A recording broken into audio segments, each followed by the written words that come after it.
Bismillahirrahmanirrahim. Assalamualaikum warahmatullahi wabarakatuh. Bismillah walhamdulillah. Wassalatu wassalamu ala rasulillah Sayyidina wa maulana Muhammadin wa ala alihi wa ashabihi wa rusdah wa ba'da. Ila hadratin Nabi Mustafa Muhammadin sallallahu alaihi wasallam wa ala alihi wa ashabihi wa azwajihi wa dhurriyyatihi wa ali baitihi al-kiram wa jami' ummatihi minal muslimin wal muslimat wal mu'minin wal mu'minat aina ma kanu, khususan mu'allif hadzal kitab Syekh Ahmad Al-Hashimi syahidillahilahum al-Fatihah. A'udzu billahi minasy syaithanir rajim. Bismillahirrahmanirrahim. Alhamdulillahi rabbil alamin arrahmanir rahim maliki yaumiddin. Iyyaka na'budu wa iyyaka nasta'in ihdinas siratal mustaqim siratal ladzina an'amta 'alaihim ghairil maghdubi 'alaihim waladdallin.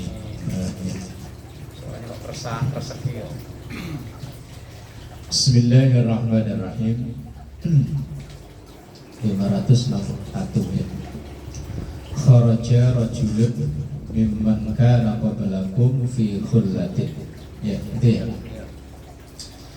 Bismillahirrahmanirrahim. Kharaja, keluar. Rajulun, seseorang, mimman kana qablakum, dari kaum sebelum kalian. Berarti sebelum umat Nabi Muhammad sallallahu alaihi wasallam. Fi khullatin lahu, orang itu mempunyai kemewahan.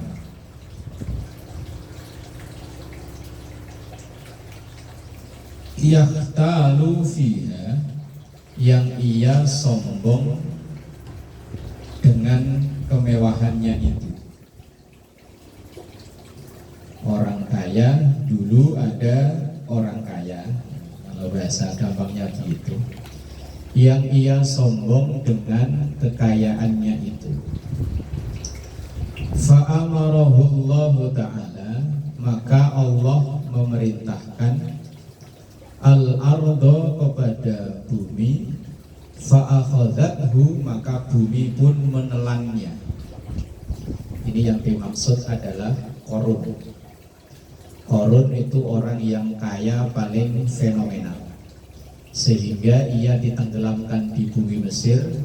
Orang Indonesia kalau lagi gali tanah nemu emas, bilangnya harta Qarun. Yang gondol siapa dari Mesir sampai ke sini? Ya, saking fenomenalnya Qarun itu. Sampai ya kalau nemu harta bilangnya harta Qarun, karena memang Qarun itu kan beserta harta bendanya ditenggelamkan di perut bumi. Nah, zaman Nabi Musa itu kan punya 3 musuh. Dari kalangan pejabat, Fir'aun. Dari kalangan konglomerat, Qarun. Dari kalangan teknokrat, ilmuwan, Haman. Yang merancang piramid yang sampai sekarang masih ada itu namanya Haman. Karena Haman itu ingin membuktikan apa benar Tuhan itu ada di atas. Maka ia bangun terus sampai piramid yang sekarang itu setinggi itu. Dia bilang, mana kok saya nggak ketemu Tuhan. Itu Haman. Nah, sampai sekarang kadang yang menjadi musuh itu ya 3 itu. Ya pejabat, konglomerat, ilmuwan. Orang itu banyak bingung gara-gara orang ilmuwan yang menyesatkan atau yang punya pemikiran yang aneh-aneh. Kita yang udah pikirannya pakem, lurus, kadang itu digoyahkan pemikiran-pemikiran yang aneh. Nah, yang mikir aneh-aneh itu kan ya orang-orang pinter. Kalau orang-orang awam kayak kita nggak kepikiran. Dulu orang yang terkelompok dalam Islam liberal itu pemikirannya aneh-aneh, tapi kalau diakal-akal kayaknya masuk akal. Dulu ia pernah mengadakan survei betapa banyaknya orang di usia produktif tidak puasa. Usia-usia yang masih produktif kerja ya.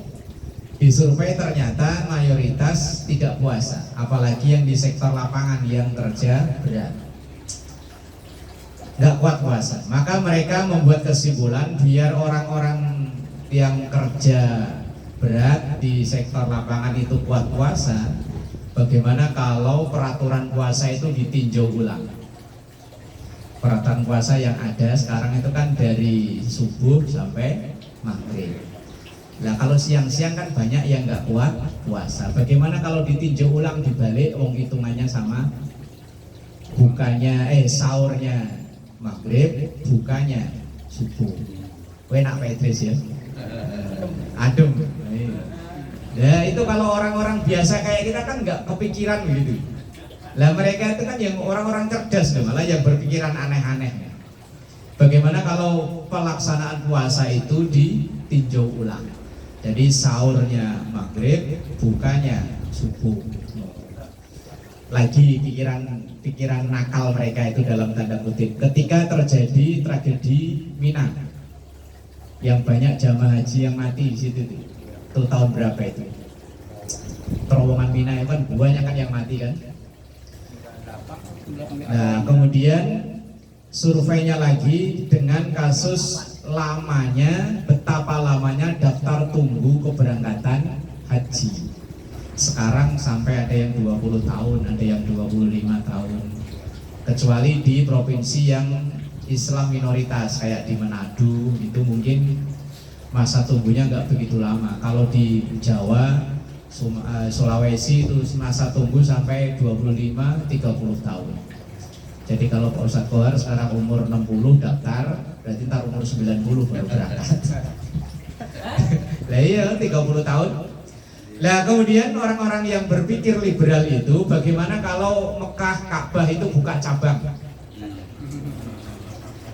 Ya iya biar ngantrinya nggak kelamaan, wong yang disembah juga Tuhannya sama kok. Ngapain jauh-jauh ke Mekah? Indonesia punya sendiri, Malaysia punya sendiri, Amerika punya sendiri. Biar nggak capek, nggak usah ngantri kelamaan, nggak usah desek-desekan di Mekah. Indonesia punya sendiri, bikin di mana kayak di Harapan Mulia di mana gitu ya. Nah, biar kalau haji dekat. Ya ini orang-orang yang tadi itu kalau udah zaman Nabi Musa, Haman namanya. Haman itu orang yang berpikir cerdas. Lah dari kalangan konglomerat Korun, dari golongan pejabat Firaun, ya sampai sekarang ya itu juga. Fahuwa, dan dia itu rajulun itu tadi yang dimaksud adalah Korun. Ia tajal jalu fiha, tenggelam di dalam perut bumi, ila yaumil kiamati, sampai datangnya hari kiamat, nggak bisa balik lagi. Ini hanya sebagai ibarat, sebagai takbir betapa sombongnya orang walaupun ia banyak duit, kalau Allah mau tenggelam ya tenggelam, habis. Dulu zaman Pak Harto berkuasa itu kan kayaknya Pak Harto itu nggak bisa turun ya. Semua lini dikuasai Pak Harto. Kayaknya nggak bisa Pak Harto turun. Sampai duit aja gambarnya Pak Harto zaman itu. Tapi wong Allah mau ya tiba-tiba ada pergerakan mahasiswa, Pak Harto turun. Sampai kayaknya Pak Harto itu nggak ada baik-baiknya. Orang se-Indonesia itu kayaknya maki-maki Pak Harto semua. Padahal ya selama 32 tahun entah kita akui dan tidak ya jasanya Pak Harto ya besar ya. Walaupun dosanya ya besar tapi kan ya jasanya besar. Tinggal malaikat tar yang nimbang-nimbang. Apakah banyak dosanya apa banyak pahalanya, jasanya ya Allah. Bismillahirrahmanirrahim. Khasyatullahi ra'su kulli hikmatin wal wara'u sayyidul amal. Khasyatullah, takut kepada Allah. Ayat al-khawfu, khawf itu artinya takut. Lah karena kita takut itulah kita jalani perintahnya, kita jauhi larangannya. Maksudnya itu. Dengan takut bukan hanya sekedar takut tapi yang menjalani perintah, menjauhi larangan. Itu ra'su kulli hikmatin. Pokoknya Rasul itu kepala, maksud kepala setiap hikmah. Maksudnya itu apa ya? Pimpinan. Rasul juga arti pimpinan juga dimaknai kepala. Kalau di situ terjemahkan apa bahasa? Apa? Kepala. Masa kepala setiap hikmah kan ya nggak keren kan? Takut kepada Allah itu puncaknya, puncak dari setiap hikmah. Kepala kan di atas kan puncak. Menerjemahkan kalau tekstual ya didengar nggak enak ya. Takut kepada Allah itu kepalanya setiap hikmah, kan didengerin nggak nyaman ya. Kalau dimaknai puncak lumayan ya. Puncak sendiri itu bahasa Arabnya apa sebenarnya? Wallahu a'lam. Kalau paling atas akla.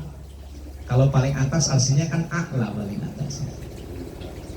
Wal wara'u dan warok. Ini bukan warok Solombolo yang ada di Ponorogo. Warok itu artinya orang yang hati-hati.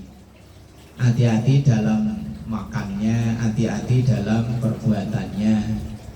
Orang yang hati-hati, nggak sembarang makan sesuatu kalau dia nggak yakin kehalalannya, dia nggak mau makan. Itu namanya warok. Kalau kita mah asal seleranya cocok, hajar. Entah dari mana, kayak pokoknya sikat ya Pak Ustadz ya. Kalau bahasanya orang Jawa dulu ya wal dual. Buat sepatu, buat sandal, buat kodok, buat kadal, buat guling, buat bantal, langgar kotal ya dianggap halal. Sembuh. Lah warok itu nggak begitu.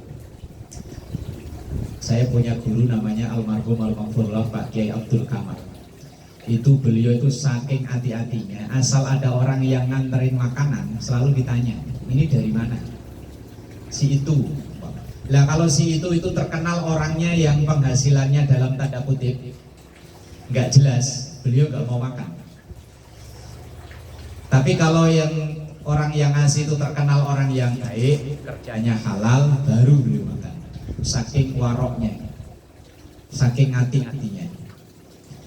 Apalagi kalau di sawah, beliau terkenal saking hati-hatinya itu.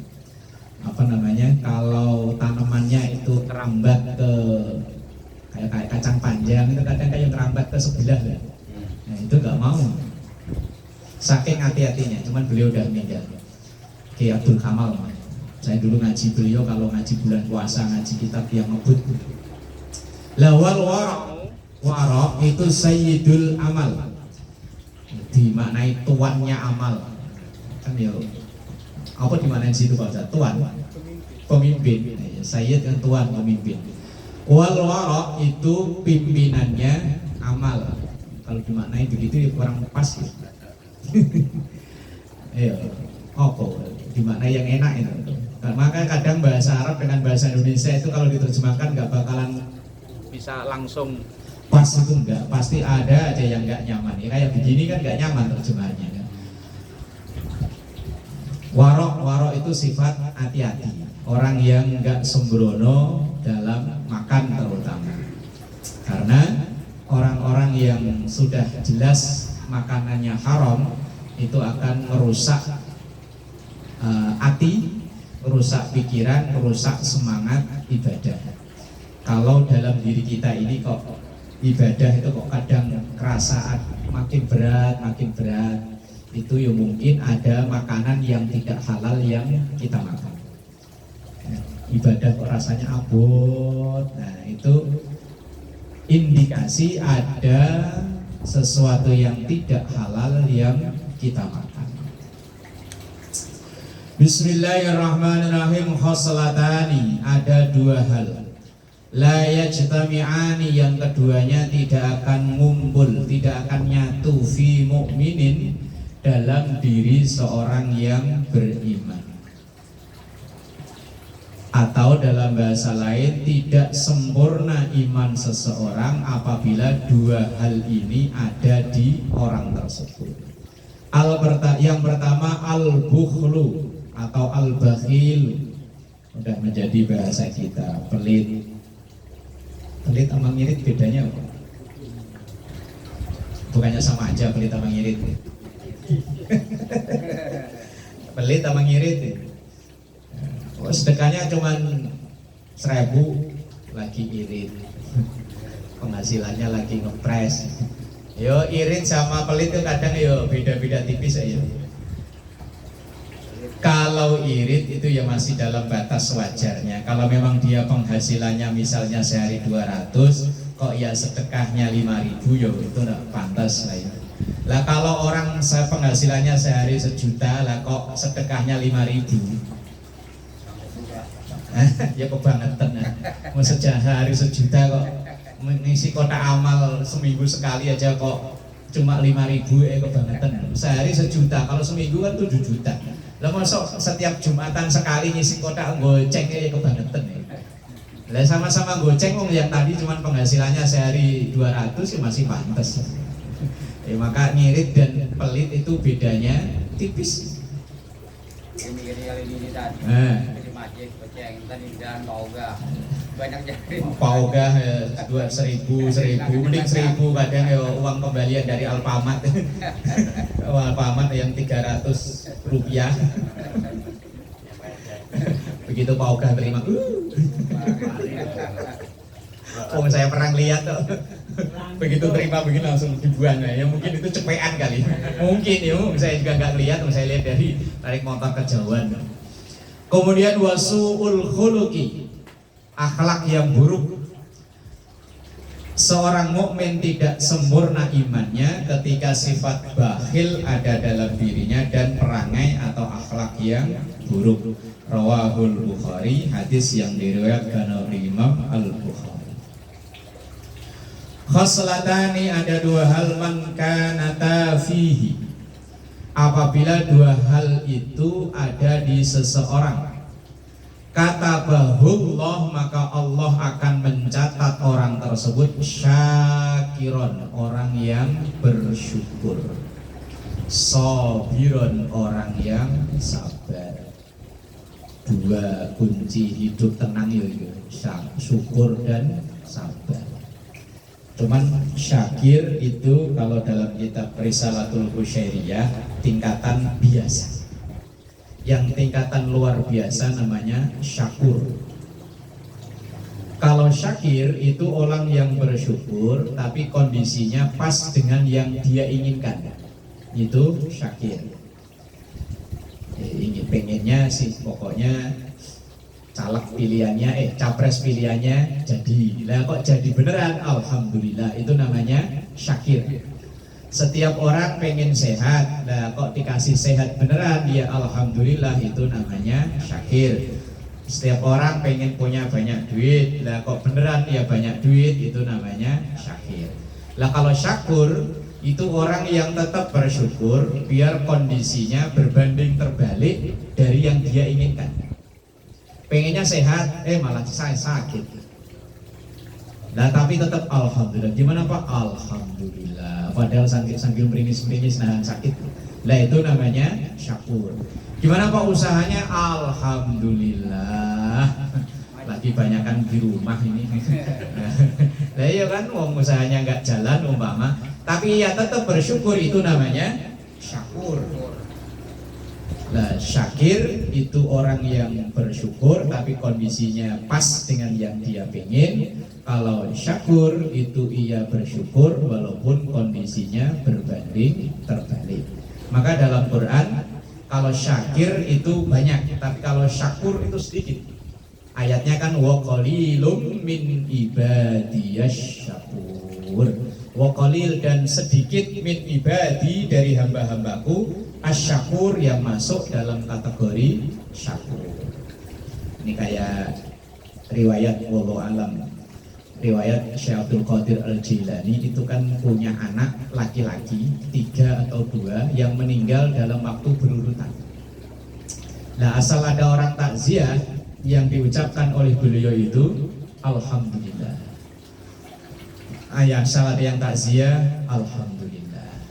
Tapi ini jangan dipraktekkan, bahaya. Ya misalnya mohon maaf ya, istrinya meninggal. Lah kok asal ada yang takziah, alhamdulillah. Wah, orang-orang udah curiga, seudon. Wah, pasti tidak ada gantinya ini. Istrinya meninggal kok alhamdulillah. Kalau bapaknya meninggal, wah udah ngarep warisan. Nah, iya, walaupun itu benar, tapi kalau di kalangan umum kadang nggak pas. Bukan nggak benar, nggak pas. Ada kisah namanya Imam Sahal At-Tusturi. Ini dikisahkan dalam kitab Risalah. Nah, Imam Sahal At-Tusturi itu pernah mengistighfari ucapan alhamdulillahnya. Dia mengucap alhamdulillah tapi disesali dan diistighfari. Yaitu satu hari ketika beliau lagi ngajar begini, nah tiba-tiba ada yang datang memberitahu, Pak Kiai, pasar kebakaran. Nah, kebetulan Imam Sahal At-Tusturi itu punya kios di situ. Kemudian pengajiannya di udahan, langsung beliau ke pasar. Begitu nyampe ke pasar, melihat orang-orang pada nangis, wong kios dagangannya kebakar. Tapi dagangan beliau, kios beliau utuh. Lah otomatis dia mengucap alhamdulillah. Lah begitu dia mengucap alhamdulillah, orang di sekitar kanan kiri nangisnya makin kencang. Ini ada orang susah bukannya solider malah diucapin alhamdulillah. Wah, orang aja. Lah begitu Imam Sahal At-Tusturi melihat kenyataan begitu, langsung beliau mengistighfari, menyesali ucapan alhamdulillahnya itu tadi. Ya, padahal ucapan alhamdulillah kan nggak salah ya, tapi diucapkan di momen dan waktu yang nggak tepat. Umpama VMI ini hujan gede, banjir besar. Yang rumah nggak kebanjiran kan bajisan, rumahnya tingkat ya. Begitu sambil di atas sambil ngopi, alhamdulillah. Sementara ngelihat rumah Pak Mansur tenggelam, rumah Pak Idris sebelah sono tenggelam. Kata Pak Idris dari sono, jalan bukannya solider malah alhamdulillah. Kalau ada ketapen saya selepet.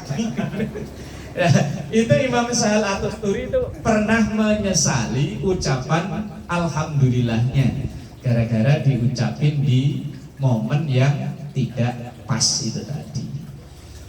Lah ada dua hal, kalau orang itu ada dalam dirinya, maka orang itu masuk dalam kategori syakir dan sobir. Syakir itu orang yang bersyukur, sobir itu orang yang bersabar. Kalau banyak sobirin, dalam nggak ngaji. Sabrina. Wa man lam takuna, dan siapa yang dua itu tidak ada dalam dirinya, fihi dalam dirinya, lam yaktubuhullah, maka tidak dicatat oleh Allah syakiron sebagai orang yang bersyukur, wala sabiron, dan juga tidak orang yang bersabar. Apa itu dua yang menyebabkan orang menjadi syakir dan sobir? Dan kalau tidak, ya tidak syakir dan tidak sobir. Yang pertama, man seseorang nawara yang melihat fi dinihi dalam agamanya, ila man huwa fauqahu, kepada orang yang berada di atasnya. Wah, sama-sama ngaji, dia bisa masuk saya enggak.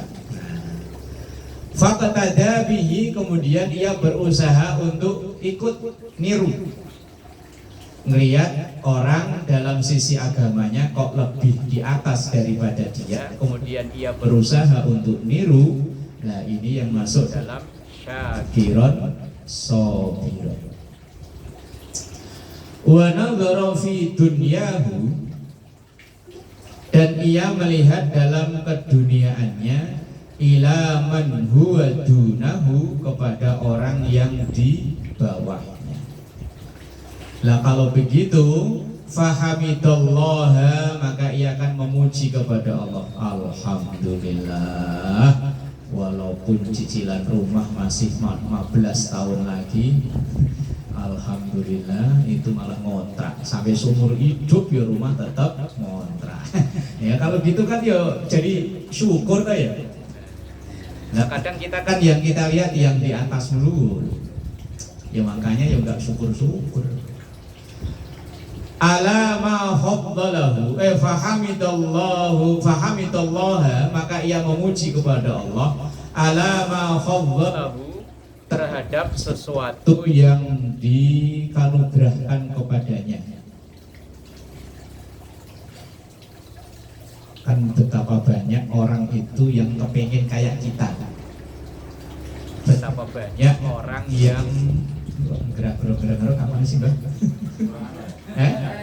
Baterai nih? Enggak, baterai masih hijau. Apa itu agak nggak nyambung apa itunya? Saya kok gerak. Ini ya dari tadi kok gerak. Lah ini enggak, Pak. Sinyal apa ya? Fahamidallaha ala ma faddalahu bihi alaihi. Oh iya. Kehalang sinyalnya, Mbak. Kata statile kehalang katanya Pak Kohar. Mau ngomong gak enak saya wakili.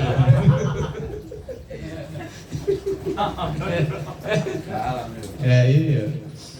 Iya kan, betapa banyak orang di luar sana itu kan kepengen kayak posisi di kita ini. Walaupun kadang kita itu jenuh dengan posisi kita. Kayak Pak Haji mah enak ya, udah pensiun, tinggal pagi-pagi main catur, pulang makan, sholat duhur, habis sholat duhur tidur, sore main catur lagi.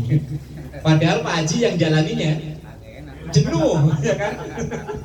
Ada pemasukan. Lah iya kan, tapi jenuh. Lah orang lain melihatnya enak dia. Kita mau pagi-pagi udah ngayap. Lah ini pagi-pagi udah makanin ayam.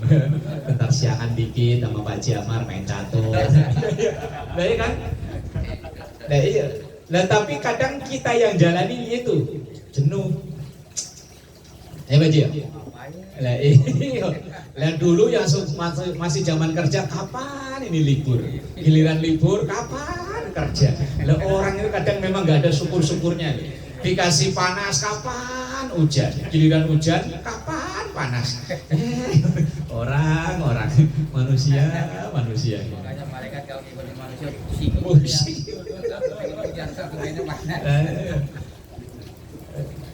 Iya kan, apa namanya, orang itu kan betapa banyak orang yang ngiri dengan keadaan kita, walaupun kita yang jalan ini ya begini nih, sawang sinawang. Pak Ustadz Kohar mah enak ya, pagi-pagi nganterin istri ya kan, santai, hidupnya mah happy terus. Yang lihat, yang jalani yuk. Ya iya kan. Leo, betapa banyak orang itu kadang yang iri dengan keadaan kita ini. Nah kalau kita bisa melihat, alhamdulillah, biar udah pensiun gak ada pemasukan tapi tabungan masih banyak ya, alhamdulillah ya. Lah iya kan, iya. Fahamidallaha ala ma faddalahu bihi alaihi. Maka dengan melihat seperti itu, ia akan bisa memuji Allah alias syukur. Katabahullahu syakiron sabiron. Allah akan nyatet dia masuk dalam keadaan syakiron, alhamdulillah. Tapi yo sabar, asal pagi bingung mau menjalani apa.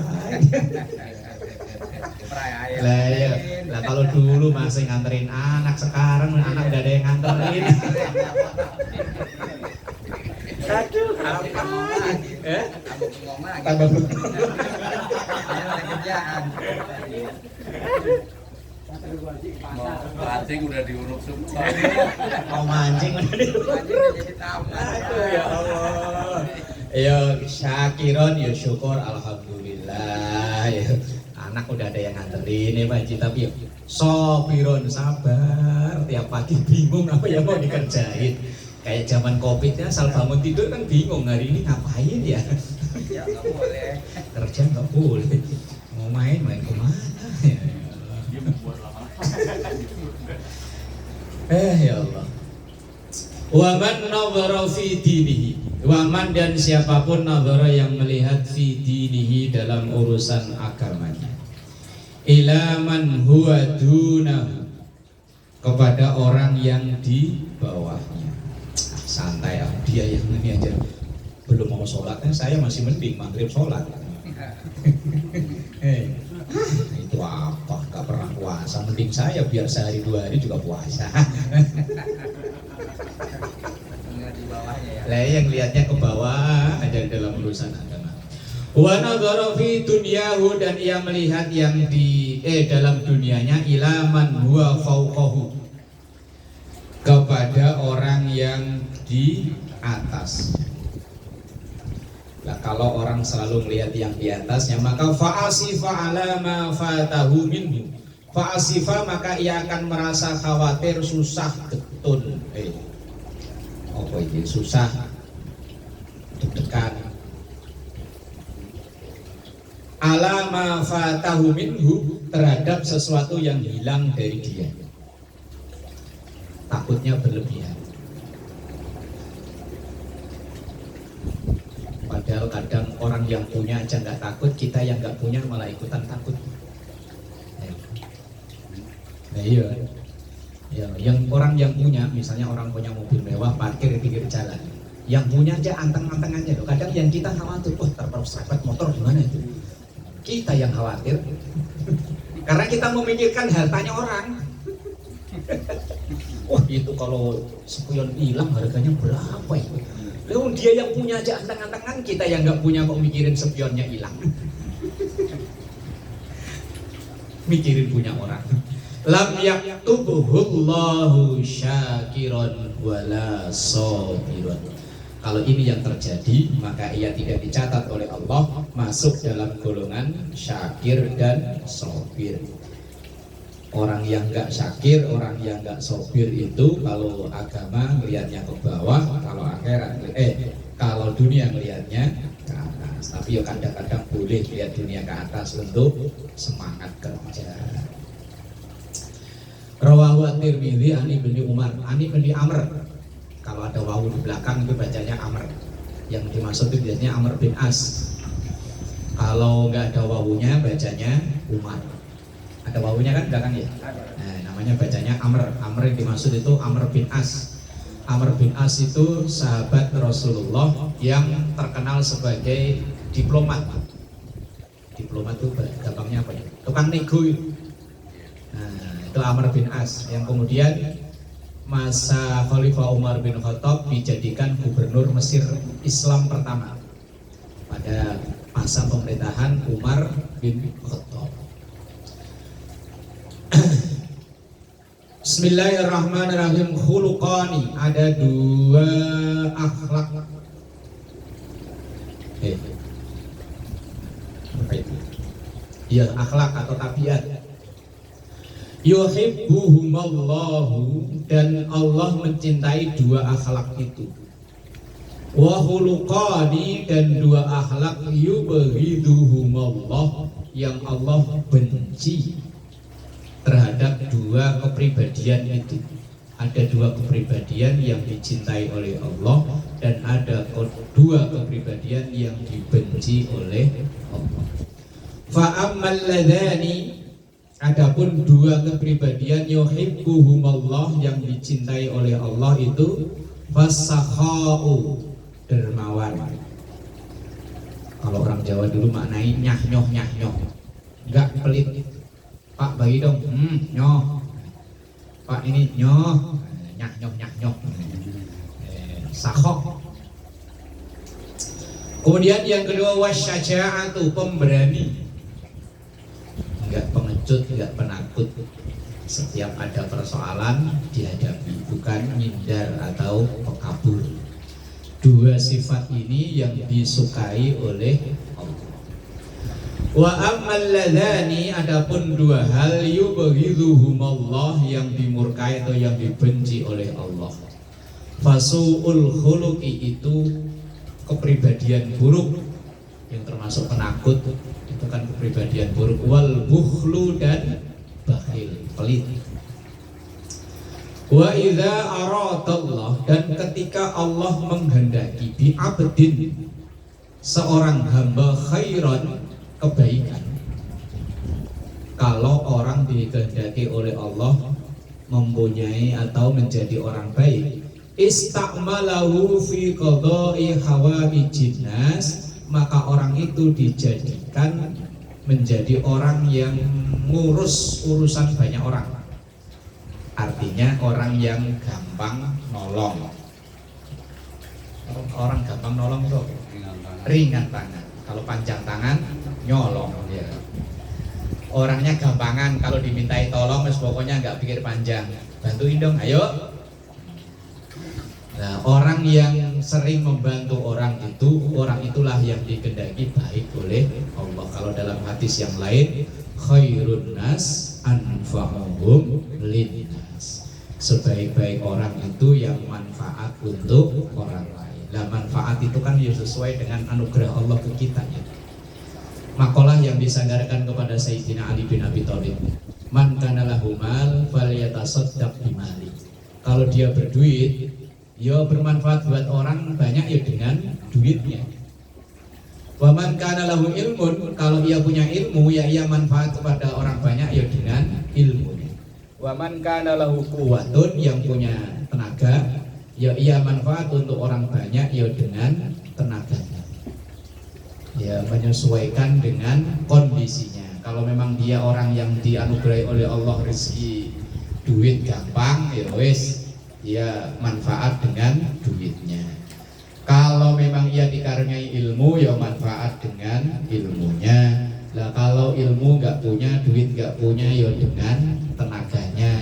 Lah kalau duit nggak punya, ilmu nggak punya, tenaga nggak punya, ya doa nggak bisa, wis mentok, wis meneng ae, yang penting nggak ngerepotin orang aja. Udah bagus tuh. Nah, iya kalau orang udah nggak ngerepotin orang kan udah bagus tuh. Ayo diambil manfaat duitnya nggak punya duit, diambil manfaat ilmunya nggak punya ilmu, diambil manfaat tenaganya wis nggak kuat ngapa-ngapain. Ya wis disuruh doa nggak bisa doa. Ya wis lah wis. Yang penting nggak ngerepotin ya udah bagus aja. Nggak ngerecokin orangnya udah bagus aja. Doain kan. Lele kalau begitu ya wis lah didoain lah, gimana lagi. Bismillahirrahmanirrahim. Rawahul Baihaqi an, itu benar kan, Ibnu Amr bin As. Bismillahirrahmanirrahim. Khalaqallahu Adama ala suratihi. Khalaqallah, Allah menciptakan. Nah, menciptakan itu dalam bahasa Arab kadang memakai ja'ala, kadang memakai khalaqa. Kalau khalaqa itu murni Allah, tidak melibatkan makhluknya. Tapi kalau ja'ala itu Allah menciptakan tapi melibatkan makhluknya. Nah, kayak di ayat ya ayyuhan nas inna khalaqnakum min dzakarin wa unsa. Ketika Allah menciptakan laki-laki dan perempuan, itu pakai kata khalaqa. Manusia nggak bisa turut serta dalam proses pembentukan laki-laki dan perempuan. Walaupun ada orang yang katanya kalau naik dari kiri turun di tengah, katanya lahirnya laki ya, yaitu mah kira-kira.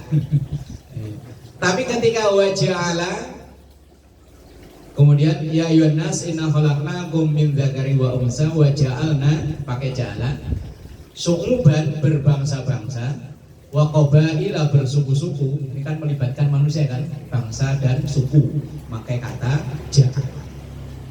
Nah ini memakai kata khalaqa, berarti tidak melibatkan manusia. Khalaqallah, Allah menciptakan Nabi Adam alaihissalam ala suratihi, dalam bentuk sempurna.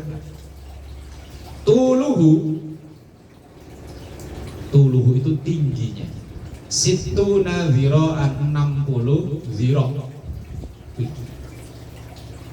Satu zira' itu kurang lebih 50 cm. Berarti kalau 60 zira' berarti 30 meter ya. 30 meter.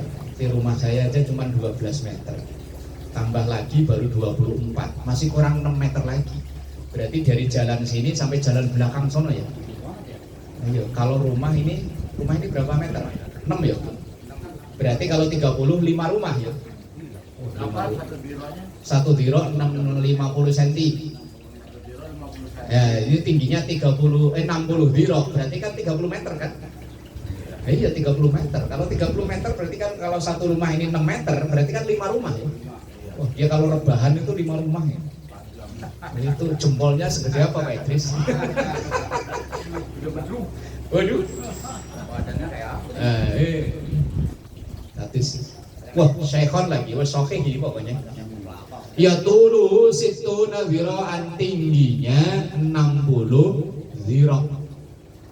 Kalau satu zira' itu kurang lebih 50 cm. Kalau dalam kajian fikih sebetulnya sih kalau dikonversi cuma 48 cm. Cuma gampang umpamanya 50 cm lah ya. Berarti kan setengah meter kan. Nah kalau 60 berarti setengah meternya berarti kan 30 meter. Wih, kayak apa itu tingginya? Sumakala kemudian Allah berfirman kepada Adam tadi, idhab, pergilah, fasallim ala ulaikan nafar, ke sekelompok itu. Sekelompok itu wahum nafarun minal malaikati, dan kelompok itu adalah para malaikat, julusun yang sedang duduk-duduk. Fastami, maka dengarkan, mayuhayyunaka, apa yang diucapkan kepadamu, diucapkan selamat kepadamu, apa ucapan selamatnya kepadamu. Fa innaha, karena sesungguhnya itu tahiyyatuka, penghormatanmu, wa tahiyyatu dzurriyyatika, itu nanti yang menjadi penghormatan keluargamu. Berarti ini begini, Nabi Adam ketika diciptakan udah jadi, langsung disuruh ngadep ke malaikat. Nanti dengerin malaikat ngomongnya apa. Lah omongan itu nanti yang jadi salam penghormatanmu dan keluargamu. Berarti umat manusia terus ke bawah, dari Nabi Adam, anaknya ya sampai sekarang. Fadhahaba, maka kemudian pergilah Nabi Adam, faqala, kemudian mengucap assalamu alaikum. Kemudian faqalu, malaikat menjawab assalamu alaika wa rahmatullahi. Malaikat menjawab assalamu alaika wa rahmatullahi. Sampai di situ. Fazaduhu, para malaikat menambah. Kalau Nabi Adam tadi kan mengucapkan assalamualaikum, kemudian malaikat menambah wa rahmatullah. Nah ini kan pelajaran di etika kita. Ketika ada orang mengucapkan assalamualaikum, kita jawabnya waalaikumsalam warahmatullah. Kalau dia mengucapkan assalamualaikum warahmatullah, kita jawabnya waalaikumsalam warahmatullahi wabarakatuh. Nah kalau dia mengucapkan salam dengan lengkap assalamualaikum warahmatullahi wabarakatuh, ya kita jawabnya sama, waalaikumsalam warahmatullahi wabarakatuh. Itu etika menjawab salam. Itu kalau yang sesama muslim. Kalau yang non muslim ya assalamualaikum cukup waalaikum atau waalaika. Fakullu man, dan setiap orang yadkhulu, yang masuk al jannata, ke surga.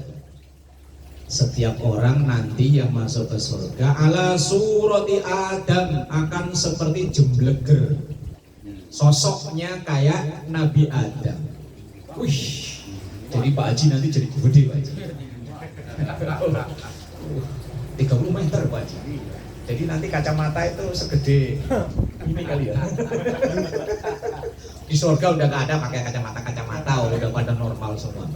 Kalau dulu di hadis yang dulu kan, usia orang di surga itu seusia Nabi Isa ketika diangkat ke langit, yaitu 33. Statilnya berapa?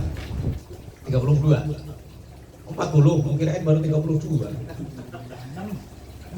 Lah orang nanti di surga itu seusia dengan Nabi Isa, 33 kan ini lagi seger-segernya ya, mangan ya lagi seger-segernya, turu ya lagi seger-segernya, begitu ya lagi pokoknya blab pokoknya ya.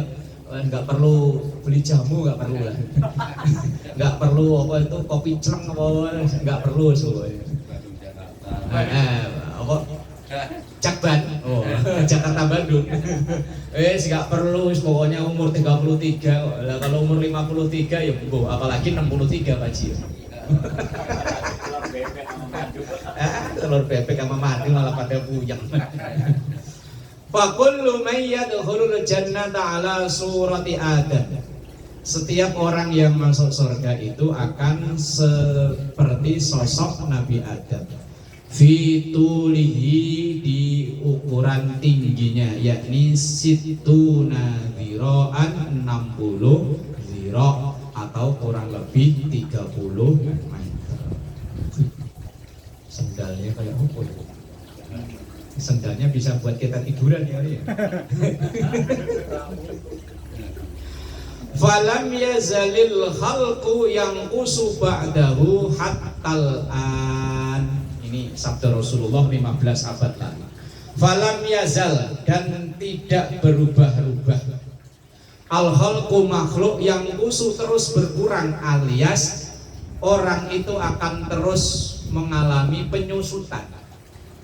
Ba'dahu, setelah Nabi Adam, hattal an, hingga sampai sekarang. Berarti nyusut makin kecil, makin kecil, makin kecil, makin kecil, makin kecil, hingga titik sekarang. Rata-rata kita orang Indonesia cuma semeter setengah. Dari 30 meter tinggal semeter setengah. 2 meter lah yo, 2 meter udah langka loh. Orang Indonesia 2 meter masuk langka ya. Ya rata-rata umpama lah 160.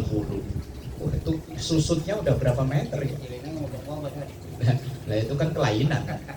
Yang normal dari dulunya 30 meter.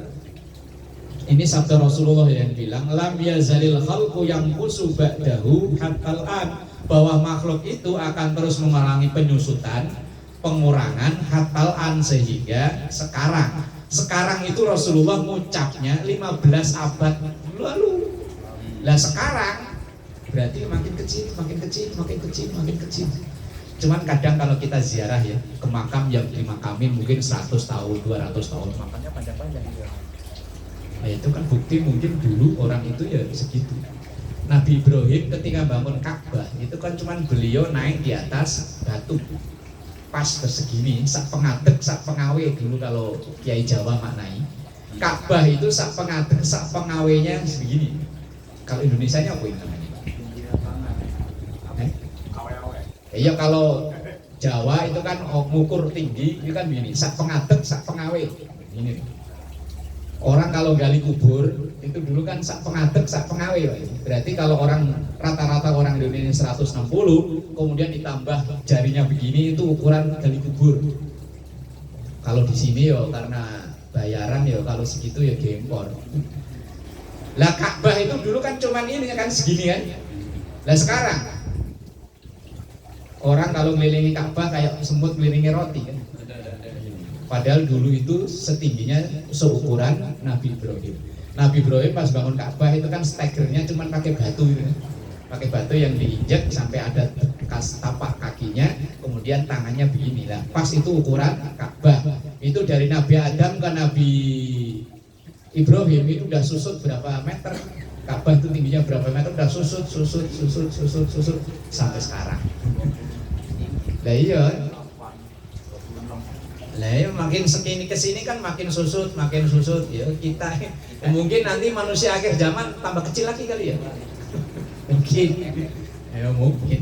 Lah ini yang ngomong Rasulullah ya nggak mungkin bohong, pasti benar. Wa ma yantiqu anil hawa in huwa illa wahyu yuha. Bahwa Rasulullah itu nggak mungkin ngomong atas kemauannya sendiri, tapi dibimbing oleh wahyu yang ditentukan oleh Allah. Allah yang menciptakan, Allah yang maha tahu bahwa tingginya atau ukuran orang itu makin berkurang